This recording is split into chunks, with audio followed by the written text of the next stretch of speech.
prayer. यीशु प्रार्थना करने वाला व्यक्ति था And if he is a man of prayer, his church is destined to be a house of prayer. और अगर वो प्रार्थना करने वाला व्यक्ति था, उसकी जो कलीसिया है वो भी निश्चय, उसका घर निश्चय प्रार्थना का घर होगा. And that is why the churches are so dead these days. और इसीलिए कलीसियां इतनी मरी हुई हैं आज, Because nobody prays. क्योंकि कोई प्रार्थना ही नहीं करता. Because prayer is an old-fashioned thing. क्योंकि प्रार्थना तो बहुत पुरानी चीज़ है. People say, "Oh, God loves me. Even if I pray, if I don't pray, God loves me." और लोग कहते हैं अरे परमेश्वर मुझसे प्यार करता है, मैं प्रार्थना करूं ना करूं क्या फर्क. Oh man, that means Jesus didn't have this revelation that Father loved him. इसका मतलब यीशु को We पता have नहीं था. this. इसका मतलब Jesus didn't have it because all night he was praying to the Father. इसका मतलब ये कि यीशु को नहीं पता था कि पिता उससे प्यार करता है कि नहीं करता है.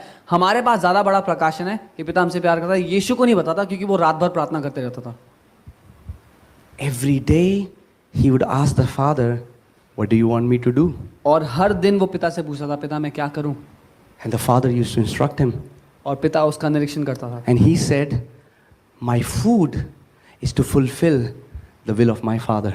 और वो कहता है मेरा खाना मेरे पिता की इच्छा को पूरा करना है. Have you ever asked God, "God, what is your will in my life? What do you want from me?"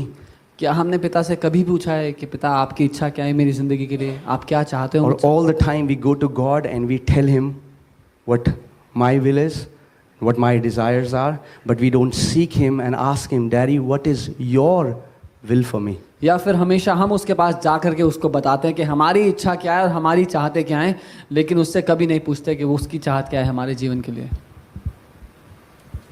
And the Lord, but he's calling people to be disciples of. Always remain him. Jesus said, "If you want to follow me, then deny yourself and come after me." और यीशु ने बुलाया लोगों को अपना चेला बनने के लिए, अपने चेले होने के लिए, और उसकी बुलाहट कभी बदली नहीं है. वो कह रहा है अगर मेरे पीछे चलना चाहते हो तो अपना इनकार करो और मेरे पीछे चलो. How many people come to church because they want to be disciples of Jesus? कितने लोग कलीसिया आते हैं क्योंकि वो यीशु के चेले बनना चाहते हैं. Majority of church takes Jesus as a genie that they'll rub the lamp and he'll come and he'll say, "My son, how can I make your life comfortable? How can I entertain you? How can I tell me what can I do for you?" But the call is discipleship. क्योंकि अधिकतम कलीसिया को यीशु एक जिनी की तरह लगता है, एक जिन की तरह लगता है जिसका चिराग को बुझेगा तो यीशु आएगा, बोलेगा भाई क्या चाहिए, क्या तेरी इच्छा है, मैं तेरे लिए पूरा कर दूं. My son, my daughter, tell me what do you desire? Everything I'll do for you. कि क्या तुम चाहते हो मैं तुम्हारी जिंदगी को आरामदायक बनाने के लिए कर दूं. But the call remains the same. He said, "Come after me, follow me. If you want to be my disciples, then the first thing you have to do is deny yourself, deny your right, deny everything, and do what I'll tell you to do." और उसने कहा अगर तुम मेरे चेले बनना चाहते हो, मेरे पीछे चलना चाहते हो तो अपना इनकार करो, हर उस बात का इनकार करो जो तुम्हारे जीवन से संबंध रखती है, और तब मेरे पीछे आओ. Everyone who says to me, "Lord, Lord," will not enter the kingdom of heaven, but only those who do the will of my Father. और हर कोई जो मुझे प्रभु प्रभु कहेगा वो मेरे राज्य में प्रवेश नहीं करेगा, लेकिन केवल वो जो मेरे पिता की इच्छा को पूरा करते हैं. And Jesus said, "Why do you call me Lord, Lord, and not do the things which I tell you? If you have to live in disobedience, then stop calling me Lord, because I am not the Lord of your life." और यीशु ने कहा कि अगर तुम मुझे प्रभु प्रभु बोलते हो तो फिर मेरी बातें क्यों नहीं मानते हो. अगर ऐसे ही जीना है तो मुझे प्रभु बोलना बंद कर दो. So the lordship is not manifested when we call him Lord. The lordship of Jesus Christ is manifested when we do what he tells us to do. वो हमारा प्रभु है ये तब नहीं पता लगता जब हम उसको प्रभु प्रभु बोलते हैं. वो हमारा प्रभु है तब पता लगता है जब हम वो करते हैं जो वो हमें करने को कहता है. Do we go into our prayer closet every day and tell him, "Father, what do you want me to do? Tell me, give me directions, reveal what do you want, how do you want to shape my life, Lord, tell me." क्या हम हर रोज उसके सामने जाकर बोलते हैं प्रभु आप बताइए आप क्या चाहते हैं मेरी जिंदगी से, क्या करूं मैं, आप क्या चाहते हैं मेरी जिंदगी को आप करना.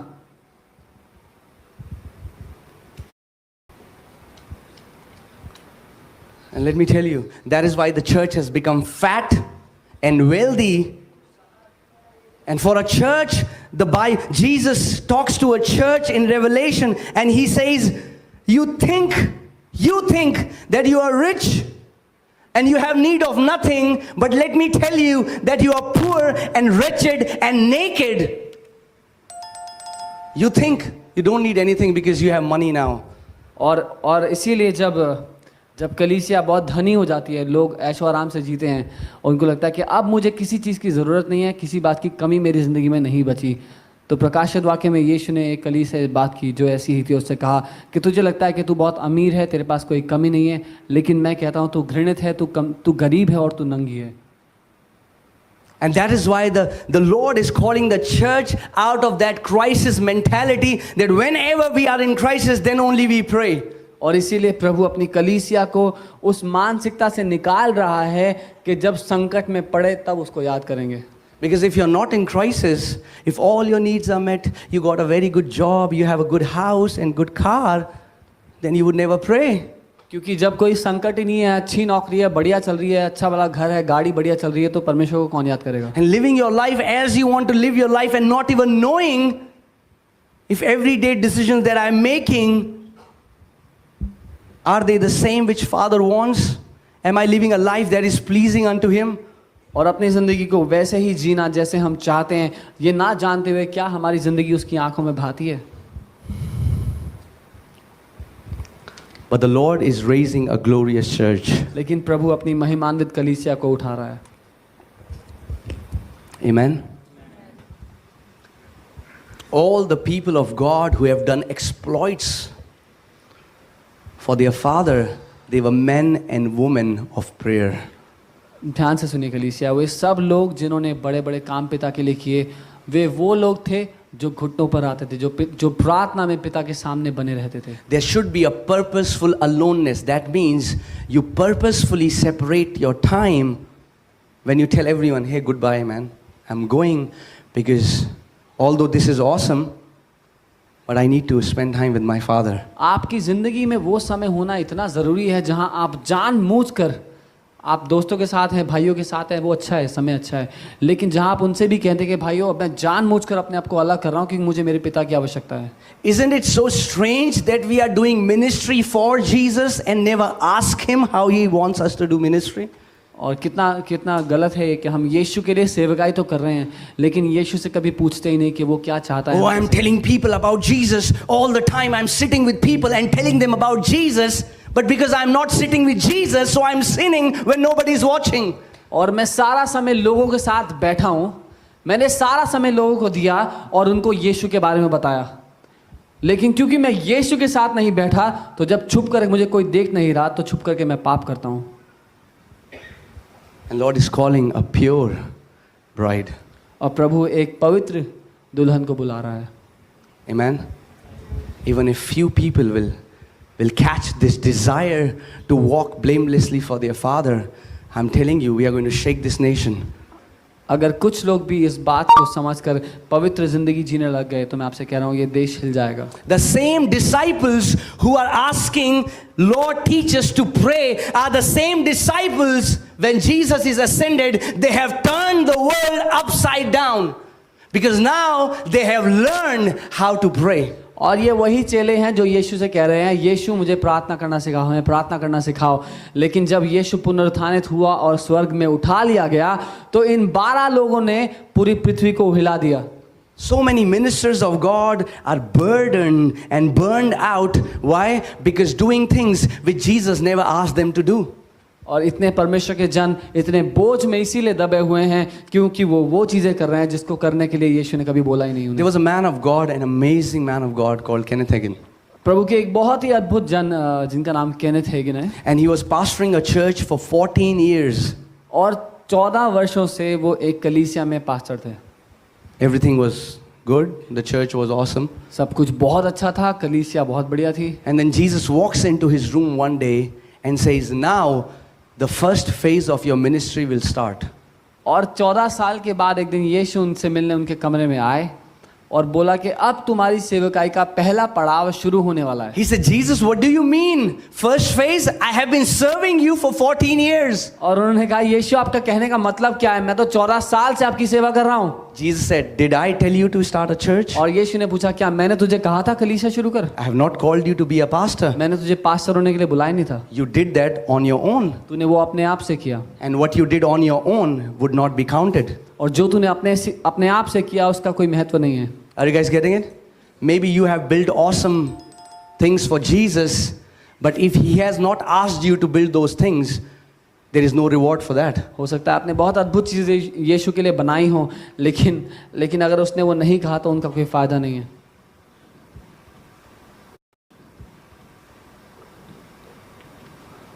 Can we just do only what the Father is telling us to do? क्या हम सिर्फ वो करना सीख सकते हैं जो पिता हमसे करने के लिए कहता है? Amen, church? Can we become men and women of prayer who cry out to God when no one watches?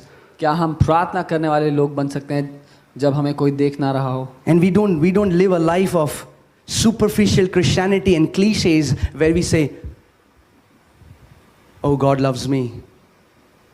Oh, by His grace I am being saved. Oh, as Jesus is, so am I." But when I go into my room, I act like devil.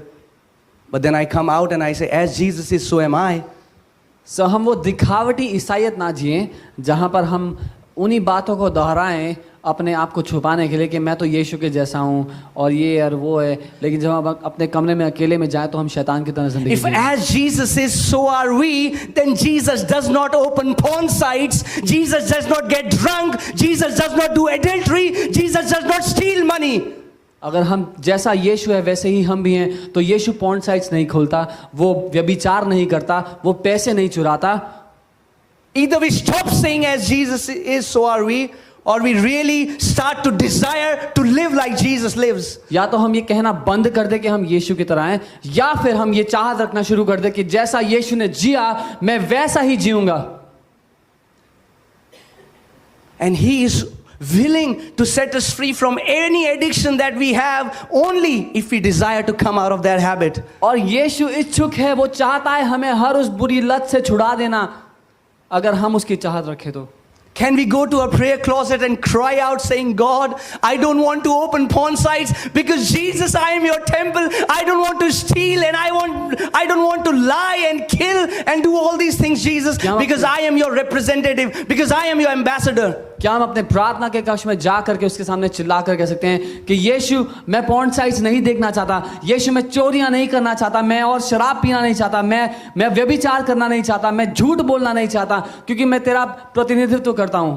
Because as you are, so I am called to be. क्योंकि जैसा तू है यीशु वैसा बनने के लिए मैं बुलाया गया हूं।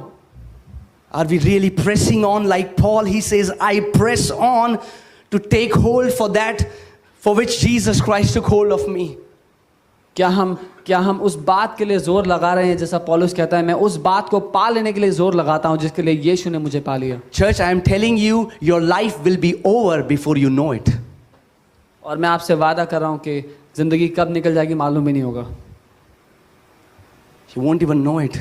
If all your life's effort is to build this life, then Bible says we are to be pitied most among all the people. और बाइबल यही कहती है अगर हमारी पूरी जिंदगी हमने यहाँ की जिंदगी को संवारने के लिए बनाने के लिए लगा दी तो बाइबल कहती है हम सबसे अभागे लोग हैं। You're building sand castles and that wave is coming which will thrash your sand castles that you were so proud of, and you will have nothing when you leave this world. हम रेतों के महल तो बना रहे हैं लेकिन जब वो पानी आएगा उसको बहा कर ले जाएगा, हमारे पास कुछ नहीं होगा हाथ में। I'm telling you, it would not matter how big church we have built, how big ministry we have built, but what would matter is what kind of life we lived when no one was watching. इससे कोई फर्क नहीं पड़ेगा हमने कितनी बड़ी सेवकाई बनाई, क्या हमने किया क्या नहीं किया, लेकिन ये फर्क पड़ेगा कि हमने तब कैसे जिया, हम क्या जिंदगी जी रहे थे जब हमें कोई देखने वाला नहीं था। तो We see this church which has become rich and must be a very famous church, would have a lot of people, that's why they got rich. हम उस कलीसिया को देखते हैं जिसमें जो बहुत धनी थी, उसमें हो सकता है बहुत सारे लोग हों इसीलिए वो बहुत धनी हो। And when Jesus looks at this church, he says, "Oh, you wretched church, oh, you poor and naked church." और you don't even know that you are naked. और यीशु उस कलीसिया को देखकर कहता है कि तुम घृणित हो, तुम नंगे हो, और तुम्हें पता भी नहीं कि तुम नंगे हो। He's calling a pure bride. क्योंकि वो एक पवित्र दुल्हन को बुला रहा है। He's calling a pure bride. वो एक पवित्र दुल्हन को बुला रहा Bible है। says the grace of God teaches us to say no to ungodliness. Bible कहती है उसका अनुग्रह हमें सिखाता है कैसे हम अधार्मिकता को अपनी जिंदगी के लिए मना करें। The world has to see this generation of young people that is rising, that will walk in absolute purity of Lord Jesus Christ. क्योंकि इस दुनिया को वो पीढ़ी देखना आवश्यक है जो यीशु मसीह के जैसी ही पवित्रता में अपनी जिंदगी को जीती है। Paul says to Timothy, don't despise your youth but become an example for everyone. पौलुस तिमोथी से कहता है कि अपनी जवानी को तुच्छ मत जान, लेकिन सबके लिए उदाहरण बन जा। The young people in the church are not called so that we will be like the world, but the young people in the church are called so that we will set the example for the other young people who are outside. जो कलीसिया में जवान है वो इसलिए नहीं बुलाए गए कि वो दुनिया की तरह बन जाएं, लेकिन इसलिए बुलाए गए हैं कि वो एक उदाहरण बन जाएं दुनिया के लोगों के लिए भी।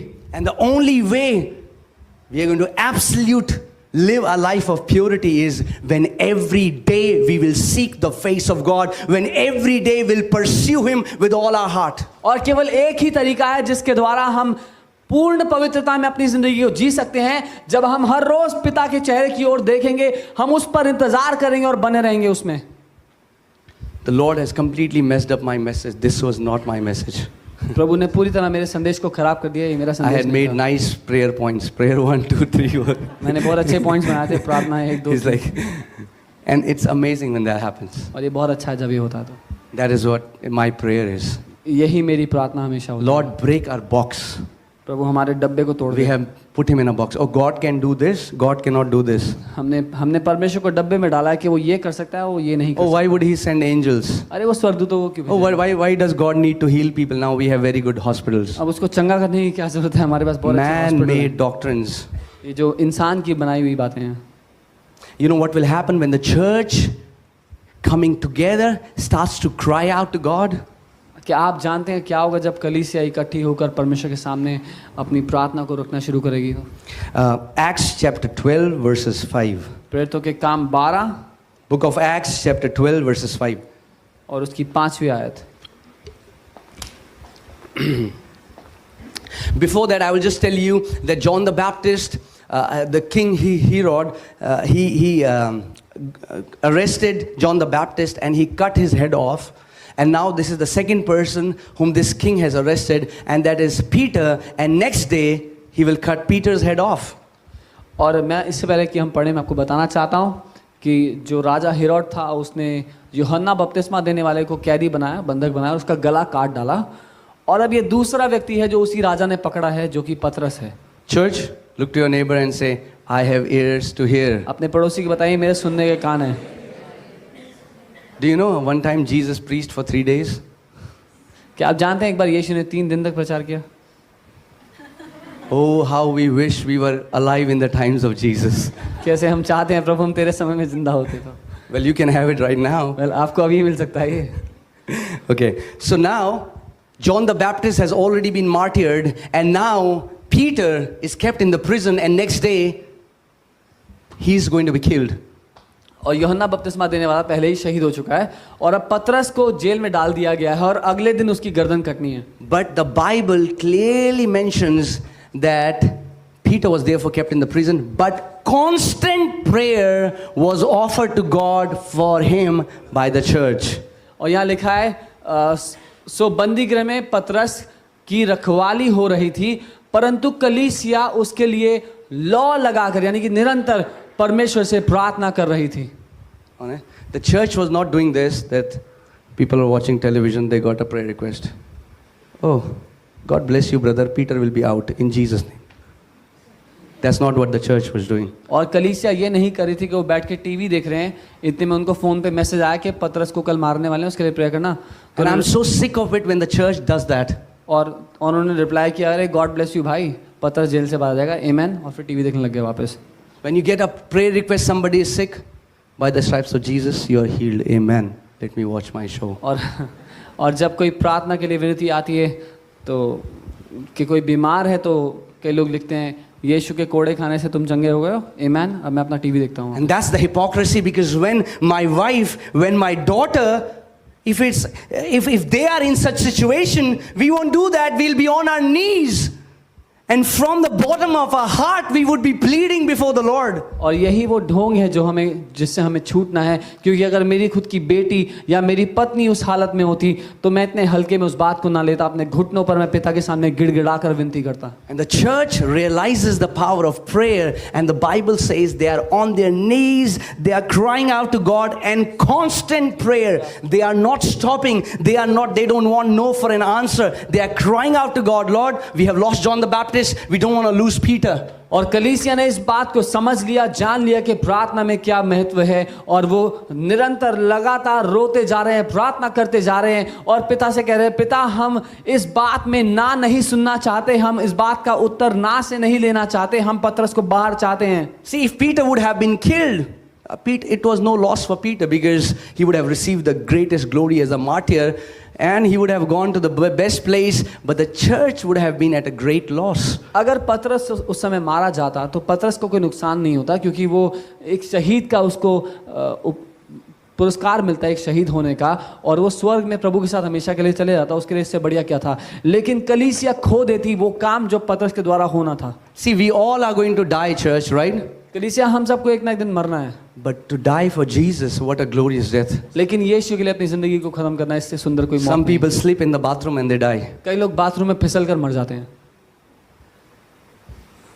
And dying for Jesus? लेकिन यीशु के लिए मरना। Okay. And so the church is praying, right? Next verse. और हम देखते हैं यहाँ चर्च प्रार्थना करे निरंतर लौ लगाकर। Verse 6. And when Herod was about to bring him out, that night Peter was sleeping, bound with 2 chains between 2 soldiers, and the guards before the door were keeping the prison. और जब हेरोदस ने उसको सामने लाना था, तो उसी रात पतरस 2 जंजीरों से बंधा था, 2 सिपाहियों के बीच में सो रहा था, और पहरू द्वार पर बंदी गृह की रखवाली कर रहे थे। I want to tell you what happens when the church prays. मैं आपको बताना चाहता हूँ क्या होता है जब कलीसिया प्रार्थना करे। If we will only understand what happens into the spiritual world when the church prays, you will be so motivated to pray. अगर हम सिर्फ ये समझ जाएं कि आत्मिक दुनिया में क्या होता है जब हम प्रार्थना करते हैं, तो आप इतने प्रार्थना करने के लिए आपका इतने जागरूक हो जाएंगे। Verse 7. Now behold, an angel of the Lord stood by him, by Peter, and a light shone in the prison, and he struck Peter on the side and raised him up, saying, Arise quickly, and his chains fell off his hands. और देखो प्रभु का एक स्वर्गदूत आ खड़ा हुआ, और उस कोठरी में ज्योति चमकी, और उसने पतरस की पसली पर हाथ मारकर उसको जगाया और कहा, उठ, फुर्ती कर, और उसके हाथ से जंजीरें खुलकर गिर पड़ी। If you have a pen and a paper, you can write this. Prayer releases the angelic. अगर आपके पास पेन पेपर है तो आप लिख सकते हैं कि प्रार्थना स्वर्गदूतों को काम पर लगाती है। Prayer releases the angelic. प्रार्थना स्वर्गदूतों को काम पर लगाती है। Whenever true, earnest, heartfelt prayers are offered to God, angels are being released. जब कभी भी पूरी सच्चाई से दिल से महसूस की गई प्रार्थना की जाती हैं, तो परमेश्वर की ओर से स्वर्गदूतों को आना पड़ता है। Amen? And it also has a prophetical significance. See, all the characters in the Bible have a prophetical significance. This scenario here, so many people in the church are bound with chains, but when prayers and constant prayers are offered to them, the angelic is being released and they are being set free. The chains and shackles fall off. और इसी बात में एक भविष्यवक्ता की तस्वीर भी है, क्योंकि बहुत से लोग कलीसिया में जो हैं बंधे हुए हैं, जकड़े हुए हैं बंधनों में, लेकिन जब प्रार्थना की जाती है तो जो बंधन है वो गिर जाते हैं टूटकर। Right, next verse. Something I want to show you. Then the angel said to him, Gird yourself and tie on your sandals. And so he did. And he said to him, Put on your garment and follow me. और स्वर्गदूत ने उससे कहा, कमर बांध और अपने जूते पहन ले, और उसने वैसा ही किया। फिर उसने उससे कहा, अपना वस्त्र पहनकर मेरे पीछे हो ले। Verse 9. So he went out and followed him and did not know that what was done by the angel was real, but thought he was seeing a vision. वह निकलकर उसके पीछे हो लिया, परंतु यह ना जानता था कि वो जो कुछ स्वर्गदूत कह रहा है वह सचमुच वास्तविक है, लेकिन उसको लगा कि वो दर्शन देख रहा है. The angel appeared physically in the prison cell. Physically. स्वर्गदूत देह में उसके सामने आया. It was not a उस vision कोठरी में. that Peter was seeing. वो कोई दर्शन नहीं देख रहा था. Do you think it would have been different in the Bible if the church would have cared? Oh man, Peter, why would I care about Peter? He's not my father. He's not my uncle. Let him die. I'll watch my match. Why should I bow my knees for Peter? क्या होता अगर कलीसिया कहती है अगर पतरस कौन सा मेरा पापा है, पतरस कौन सा मेरा अंकल है, मरने तो मरता है तो मैं अपना मैच देखूंगा. Though we call ourselves family, but to be honest, church, there is so much of hypocrisy that we really would not bow our knees for people whom we do not know. हम अपने आप को परिवार तो कहते हैं, पर क्या ये ढोंग नहीं जब अपने घुटनों को हम टिकाते नहीं उन लोगों के लिए जिनसे हमारा संबंध ना हो. If we truly are a family, Bible says we are members, but if one member is in pain, the entire body should feel the pain. If the entire body doesn't feel the pain, there is some problem. और Bible कहती है क्योंकि हम एक देह हैं तो अगर एक अंग में दर्द है तो पूरी शरीर को वो महसूस होगी, और अगर नहीं होती तो कुछ दुख है, कुछ तकलीफ है उसमें. A man of God once said, if I would have to teach one thing in the church, it would not be how to preach, it would be how to pray. और परमेश्वर के एक जन ने कहा अगर मुझे एक बात कलीसिया में सिखानी पड़ी, एक बात, तो वो ये नहीं होगी कि प्रचार कैसे करते हैं, लेकिन ये कि प्रार्थना कैसे करते हैं. Because I can preach, but I can be a hypocrite. But if I genuinely, truly pray to the Father, I will start living a true life for Him. क्योंकि मैं ढोंग के लिए प्रार्थना तो कर सकता हूँ, लेकिन अगर मैं सच में अपने पूरे दिल से पिता के सामने आता हूँ और प्रार्थना करता हूँ तो वो जिंदगी भी जी पाऊंगा. Amen. So the first point in prayer is, I'll finish quickly, church. So the first point is prayer releases angelic. So पहली बात जो मैं कहना चाहता था वो यही है कि प्रार्थना स्वर्गदूतों को काम पर लगा देती है. Young people find out who is the person who is bound in chains. Come together, cry after God. Chains and shackles would fall. जवान लोग इस बात को जब जान लें कि कौन बंधन में फंसा हुआ है तो साथ में मिलकर उसके लिए प्रार्थना कीजिए और उसके बंधन टूट जाएंगे. I know some people mock when people come together and pray, but that is their pride and arrogance. हाँ, कुछ लोग मजाक उड़ाते हैं जब लोग प्रार्थना के लिए इकट्ठे होते हैं, पर वो अपने घमंड में ऐसा करते हैं. The best thing you can do for people is pray, not give them money, but pray. सबसे अच्छी चीज़ जो आप किसी के लिए भी कर सकते हैं वो उनको पैसा देना नहीं, लेकिन उनके लिए प्रार्थना And there would be a great reward, because when you bow your knees and pray for someone, you don't have to tell them, but Bible says when you do that in secret, your Father will reward you openly. क्योंकि उसका बड़ा प्रतिफल है जब अपने घुटनों पर आप आकर के किसी के लिए प्रार्थना करते हैं. उनको चाहे ना भी बताएं, आपको बताने की आवश्यकता नहीं है, लेकिन बाइबल कहती है इसका बड़ा प्रतिफल है आपके लिए. The Lord is looking for that generation who can go to their prayer closet and say, Father, can I share your burden? Is there anything that burdens you? Can you give me a little bit of that burden so that I can genuinely pray for that situation? क्योंकि परमेश्वर उस पीढ़ी को देख रहा है जो उसके सामने जा और बोले, पिता क्या अपना बोझ आप मेरे साथ बांट सकते हैं? सच में पिता, आपका कुछ भी बोझ हो अगर आप मुझे देना चाहते हैं कि मैं उसके लिए प्रार्थना करूं. Because He's looking for partners. He's looking for sons and daughters who would understand the heartbeat of God. क्योंकि वो बेटों और बेटियों को तलाश रहा है जो उसके दिल की धड़कन को जानते हैं, समझते हैं. Won't it be so awesome if my father is in a burden and I go to him and I say, Dad, can I do something to share your burden? क्या ये सच में अद्भुत नहीं होगा जब हमारा पिता किसी बोझ के तले हो, हम उसके पास जाएं, पिता क्या आपका कुछ बोझ है जो मैं उठा सकता हूँ? If you think that He is God and He will do whatever He wants to do, then read your Bible. अगर आपको लगता है कि वो परमेश्वर है, जो वो करना चाहता है तो वो करेगा, तो अपनी बाइबल पढ़िए. then Jesus would never have to teach us that pray like this, let your kingdom come, let your will be done on earth as it is done in heaven. Why does God want us to pray if he can do anything that he wants? अगर परमेश्वर जो चाहता वो कर सकता था तो फिर यीशु ने ऐसा क्यों सिखाया कि पिता तेरी इच्छा जैसे स्वर्ग में पूरी होती है पृथ्वी पर भी हो पाए. He needs people on earth who will cry out and call him so that God can intervene. The prayer gives legal rights to God to move on this planet. क्योंकि पिता को आवश्यकता है उन लोगों की जो प्रार्थना करते हैं पृथ्वी पर, ताकि वो परमेश्वर को अधिकार दे अपने जीवन और अपनी प्रार्थना के द्वारा कि परमेश्वर यहाँ पर काम करे.